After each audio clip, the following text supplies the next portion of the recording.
ครับล้านนาโบราณนั้นมันกว้างใหญ่ไพศาลนะครับนับตั้งแต่สุโขทัยเนี่ยนะครับไปจนถึงปู้นะครับ12ปนาเมืองจีนมั้งนะฮะมันมีหลายเผ่าพันธุ์นะครับที่เปิ้นอาศัยอยู่ในแคว้นนี้นะครับอย่างเช่นไตยวนไตลั่วไตลือไตขืนไตยองนะครับ4-5เผ่าพันธุ์หลักๆนะครับหมู่นี้เปิ้นใช้ภาษาเขียนเดียวกันนะครับก็คืออักขระล้านนานะครับแต่สำเนียงการนั้นมันก็ผิดเพี้ยนกับไปนิดๆนะครับแต่ละเผ่าพันธุ์นะฮะมันนะแต่ก็ฟังกันหูเรื่องอยู่นะครับพอดีบะเดียวนี่มันมาผ่านมามัน10 รุ่น20 รุ่น10 เจน20 เจนแล้วเนี่ยบะเดียวเนี่ยมันปลายๆแล้วมามันโหกออกไปหมดแล้วนะครับอันภาษาละนาของเฮานั่นมันก็เฮามาพอบะเดียวนี่มันส่วนใหญ่แล้วมันก็เขียนเหมือนกันนะครับแต่มีบางตัวนะครับมันเขียนบ่เหมือนกันนะครับมันผิดแผกกันไปนะเฮาก็จะไปฟังทึกๆเลยนะครับว่าอันนั้นผิดอันนั้นถูกนะครับเฮามาวิเคราะห์กันก่อนนะครับมาตามหลักภาษาละนานะครับเขียนเอาหลักภาษาละนาก่อนเลยนะครับถ้าสมมติว่ามีตัวกรรมเหล่านี้ที่พุ่นเขียนไว้ในใบลานปับษาโบราณนะครับก็เอามาอ้างอิงกันได้นะครับก็เขาก็ยุนยนกันไปนะครับถ้าสมมติว่ามีเอกสารมาอ้างอิงนะเพิ่นเขียนสมัยนั้นสมัยนี้เพิ่นเขียนว่าอย่างนั้นอย่างนี้นะเขาก็ว่ากันไปนะครับวันนี้มันจะมาถึงคำว่าเล่าเนี่ยเล่านะเล่านี่มันก็สุรานั่นแหละครับเล่ามันเจ้าละนาเปิ้นฮ้องว่าเล่าขาวนะครับเห็นไหมเล่าน้ำขาวเล่าน้ำขาวมันบ่ขาวแต่นะมันเล่าน้ำขาวเล่านะครับมันก็ต้องใจไม่เก่านะครับไอ้เก่าไอ้เก่าก็เอาเล่ามันเสียงโทพิเศษแล้วครับเล่าเล่ามันก็ต้องใช้ตัวละนะครับละตัวละนะครับเห็นไหมละเห็นไหมถ้ามันใจตัวละมันก็เล้าไว้นะครับเป็นเสียงตีนะครับตัวละนะครับตัวละตัวละไม่เก่าเนี่ยเพิ่นบอกว่ามันจะอย่างนี้มันเป็นไม่โกบาลีนะครับมันจะต้องมีไม่ซัดกำกัดไว้นะครับเห็นไหมแต่อันแบบแบบทำอีสานเพิ่นจะใช้ไม่กงกำกับไว้นะครับไม่เก่าก็สุดแล้วแต่นิยมนะครับอันนี้ไม่เก่าทำอีสานนะครับพวกก็อย่างนะครับ แต่ละนาส่วนใหญ่แล้วมันก็ป้นจะเอาใจไม่ซัดกับไว้นะครับอันนี้มันเหลานะครับไม่ใส่ไม่เก่าแล้วเหลานะครับใส่ไม่เก่าจ้างเข้าไปนะครับเล่าได้เลยมั้ยได้เสียงโทพิเศษแล้วนะเห็นไหมโทเมืองโทเมืองของเราเนี่ยหรือวัดพระสิงห์เชียงใหม่เปิ้นฮ้องว่าตีเพี้ยนอันนี้คือเป็นเสียงตีเพี้ยนนะครับมันจะเสียงตีเพี้ยนหรือโทพิเศษโทเมืองมันก็คือเสียงระหว่างโทปกตินะครับถึงตรีนั่นนะครับมันอยู่ระหว่างกลางเล่า มันเสียงโทพิเศษนะครับถ้าสมมติว่าเป็นไตลื้อนะครับไตลื้อลำปางพะเยาเล่ามันจะออกเสียงสั้นๆเนี่ยก็เล่ากินเหล้ามันจะสั้นห้วนๆนะครับเล่าอันเชียงใหม่เปิ้นออกเสียงยาวนะครับเล่ากินเหล้ามันยาวก็อันนี้ก็ได้แล้วนะครับตัวแรกนะเล่าเห็นไหมก็อันตัวที่2แล้วครับมันจะเขียนอย่างไรล่ะครับตัวที่2มันได้แล้วลองมันอย่างไรเขียนอย่างไรล่ะครับเล่าพอดีเอาไปปะในเอกสารสำคัญนะป้นเขียนเต้าอี้แล้วครับเยอะๆเล่านะครับเห็นไหมเล่าตัวละเนี่ยป้นใส่ไม่เก่าหอนึ่งครับเห็นไหม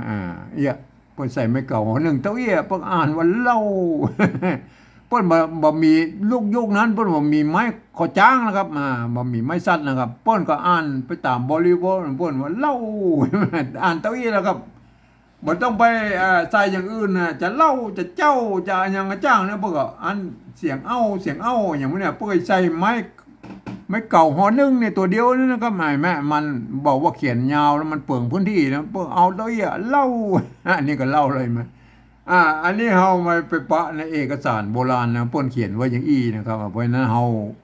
ก็ไปจ้างว่าใดนะก็อนุญาตให้เขียนได้สองอย่างท่านจะเขียนแบบใดก็แล้วสุดแล้วแต่ของท่านนะครับเล่า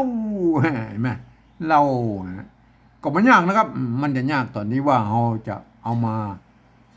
อธิบายความเมื่อคนอื่นได้ฮู้ได้อ่านตัวนึงมันยุ่งยากตอนนี้แล้วก็เพราะว่าภาษาละนาของเฮาเป็นภาษาที่มันตายไปแล้วนะครับคนเรียนฮู้มันมีน้อยนะครับอ่านออกเขียนได้นะเพราะฉะนั้นเราต้องใช้ภาษาอื่นๆนะครับมาอธิบายความก็คือเปิ้นเฮาว่าปริวัตินั่นแหละครับอันภาษาที่มันใกล้เคียงภาษาละนาวของเฮาหน่อยก็คือภาษาไต้ภาษาไต้นะมันเกิดมาจากพ่อขุนรามคำแหงที่เดียวกันนะครับผมเองผมได้ใช้หลักการของสภาวัฒนธรรมมหาวิทยาลัยเชียงใหม่นะครับที่เปิ้นตกลงกันไว้เมื่อปลายปี28นะครับเปิ้นตกลงไว้ว่านะครับการที่จะเอาภาษาไทยเนี่ยมาสะกดเขียนภาษาละนาเนี่ยหรือเปิ้นฮ้องว่าปริวัตินั่นแหละครับเปิ้นบอกว่ากระทำได้อยู่3แบบหรือ3รูปแบบนะครับเห็นไหมอันแบบที่1นะเปิ้นจะเอาไว้บันทึกเอกสารสำคัญหรือลักษิลาจารึกนะแบบนี้นะครับเห็นไหมเปิ้นจะเอาภาษาไทยเนี่ยอักษรไทยเนี่ยไปเทียบเอาทุกอักขระละนานะครับไม้ทุกไม้ทุกเครื่องหมายอย่างแม้กระทั่งไม้กงไม้กังไลไม้อย่างสปะสเปตที่มันมามีในไทยเนี่ยพวกก็จะเอามาหมดนะครับเห็นไหมอันนี้มันยุ่งยากนะครับเฮาบอกอู้ถึงแล้วเฮาไม่ได้ใจนะครับเฮามาอู้ถึงแบบที่2เลยนะครับแบบที่2นะเพิ่นบอกว่าอย่างอี้นะครับคือเอาอักขระอักษรไทยเนี่ยมาปรับเทียบมาเป็นอักขระนานาตำบลพุ่นนะครับแล้วก็ประกอบกรรมขึ้นมากับแบบภาษาไทยผสมผสานกันไปนะครับบางครั้งนะครับมันสระนะครับหรือไม้เนี่ยในไทยในละนาเนี่ยมันเหมือนกันนะครับหรือมันตรงตัดกันนั่นนะครับก็สามารถบูรณะคำศัพท์มันหน้าตามออกมาแบบไทยๆนะครับก็เวลาอ่านนั่นน่ะมันท่านจะต้องนึกถึงว่าหันหน้าตามันแบบอันนะครับก็ต้องนึกว่าเป็นอักขระละนานะคนทั่วไปบัสามารถเข้ามาอ่านได้อย่างเช่นตัวนี้เห็นไหมท่านหันว่าเป็นสระเอนะครับเห็นไหมเวลาอ่านแบบที่2นั้นท่านต้องนึกว่าอันนี้คือไม้เก๋นะครับไม้เก๋เห็นไหมคนทั่วไปมันอ่านแล้วมันจะผิดเพี้ยนสำเนียงนะครับเห็นไหมเอามาอันแบบที่3นั่นนะเฮาค่อยอุ้มกำเฮามาอู้แบบที่2นี่ก่อนนะครับเห็นไหมเล่าเห็นไหมไม้เก่านะครับไม้เก่าเล่ามันก็ตอบไม้เก๋ก็ไม่กาก็คือสระเอก็สระอานะครับเล่านะครับเห็นไหมสระเอนะครับตัวละมันก็หอลอนะครับในเห็นไหมละก็หอลอนะครับไม้เก่าไทยเปิ้นเขียนตัวอีเปิ้นก็เป็นไม้เก่าแล้วนะครับเห็นไหมเห็นไหมเหลานะครับใส่ไม่โทเปิ้นก็เล่านะครับเล่าเสียงโทปกติเห็นไหมในไทยนะครับแต่เฮาเวลาอ่านเฮาต้องอ่านว่าอย่างอี้นะครับไม่เก๋ตัวละนะก็ไม่กาก็เป็นไม่เก่านะครับใส่ไม้ขอจ้างไปมันออกเสียงโทพิเศษนะครับโทเมืองนะครับเล่าเห็นไหมเล่า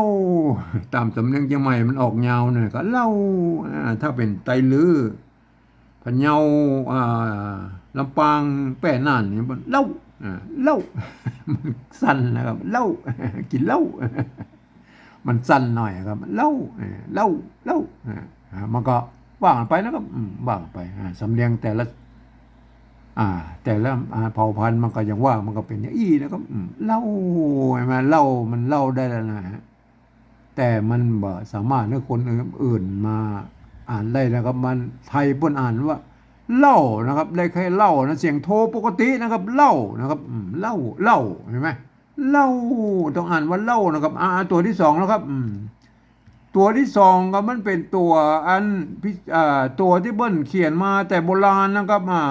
บ่มีไม้ก่อจ้างนะมันก็เสมือนว่ามีแล้วนะสมัยนั้นเปิ้นบ่มีไม้ก่อจ้างนะครับเปิ้นก็อ่านว่าเล่า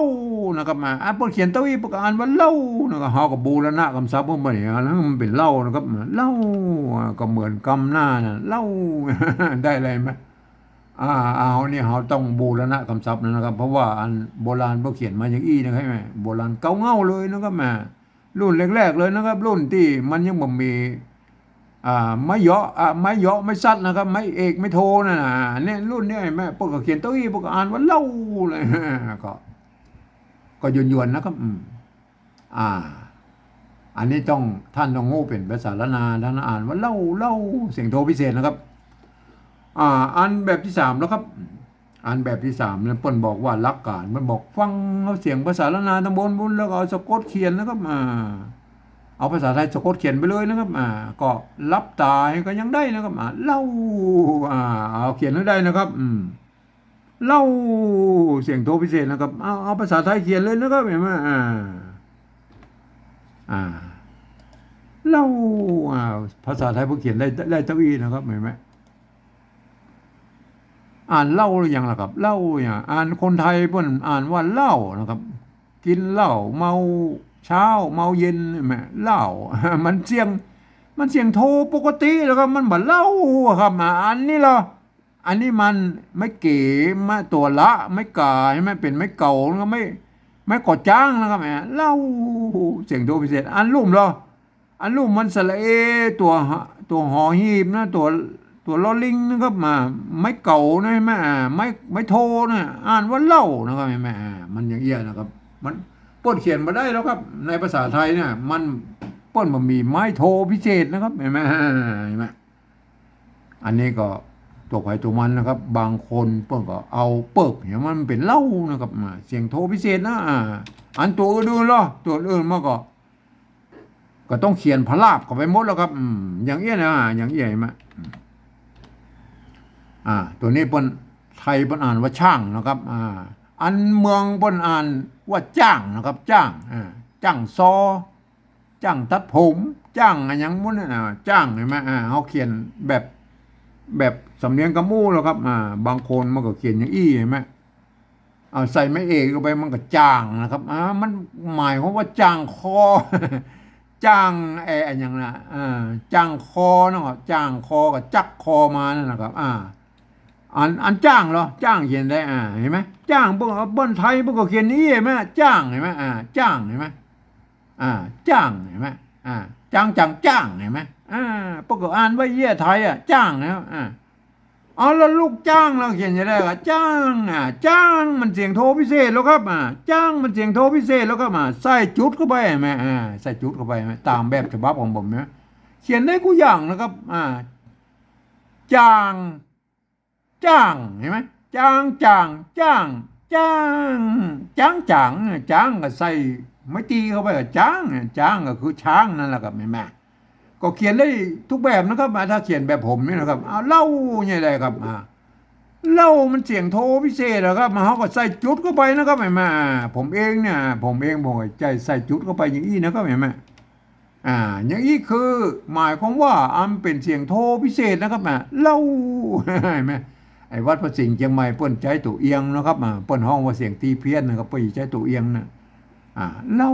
เห็นไหมมันจะตัวเอียงตัวนาตัวอย่างกระจังนั้นมันก็ส่วนแล้วแต่ท่านเอาไปพัฒนากันเองนะครับเล่าอันนี้ตามแบบฉบับของผมนะก็เล่าไผ่จะเอาไปใจผมก็บอกสงวนลิขสิทธิ์นะก็เล่าเห็นไหมอันตัวที่สองแล้วอันที่สองก็เล่า เล่าใส่จุดบนเนี่ยก็เป็นเล่าแล้วนะครับเห็นไหมเล่าเห็นไหมได้อะไรไหมเล่าเห็นไหมอันแบบที่สองแล้วก็ประกาศว่าอันนี้มัน